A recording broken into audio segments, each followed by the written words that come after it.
Վաճառում ենք 200-300 դրամանոց շորեր մեր գոյությունը պաշտպանում ենք։ Սա հացի խնդիր է։ Ուրիշ խոսակցություն այս հարցին վերնագիր չի կարելի տալ։ Սա հացի խնդիր է, ամբողջ ժողովուրդը պայքարում է այդ 200-300 դրամի համար։ Հարգելի պարոն Տարոն Մարգարյան ջան, դուք պետք է այս ժողովրդի կարծիքի հետ հաշվի նստեք։ Չի կարելի այս ժողովրդին թողել սենց սոված ծարավ։ Այս ժողովուրդը մեղք են, բառիս բուն իմաստով մեղք են։ Ուր գնանք, որ այդ 200-300 դրամը մենք ստանանք։ Իսկ ինչ որ վերաբերում է քաղաքի տեսքին, մենք ընդամենը գալիս ենք շաբաթը 2 օր։ Այդ 2 օրը ինձ թվում է չի խանգարի քաղաքի տեսքը, ինչ որ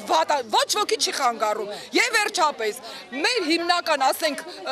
հաճախորդները պարսկա հայերն են, պարսիկներն են։ Երբ որ իրանք գալիս են, ասենք, ստեղից մի հատ սամավար կամ ինչ որ մի հատ բիժու առնելու, իրանք այդ բոլորը չեն իրանց հետ գալու, մի հատ էլ հասնեն հրազդան ստայձոն, որ մեզնից շոր առնեն։ Եվ ընդհանրապես ամբողջ քաղաքակիրթ երկրում վերնիսաժ ասվածը իրա մեջ ներառնում է ամեն ինչ, այդ թվում շոր, կենդանի, նարդի, բիժու, սամավար, ինչի համար է կոչվում, որ վերնիսաժ։ Հին շորերն էլի 20 տարի կանգնում են, 20 տարուց հետո գալիս են ասում են դուրս եկեք, չենք դուրս գալու, պայքարելու ենք մինչև վերջ։ Ուզում է ոստիկանությունը գա, ուզում է քաղաքի գլխավոր վարչությունը գա, թող գան, մենք պայքարելու ենք մինչև վերջ։ Վերջ։ Հացադուլ կանենք, ամեն ինչ կանենք, մենք ստեղից չենք գնալու, ոչ ոք իրավունք չունի, հասարակ ժողովրդին կտրի իր 200 դրամից։ Մինչև նստավայր պիտի գնամ։ Ալլան Խաչատրյան։ Մինչև նստավայր պիտի գնամ։ Սերժ Սարգսյան ուրա, Տարոն Մարգարյանը ուրա, այս անհույս ժողովրդին։ Ինչու չի գալիս տեր լինի, մեր կողքը կանգնի։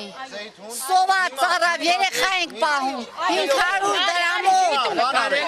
շոր ենք վաճառում, 500 դրամով հագուստ ենք վաճառում։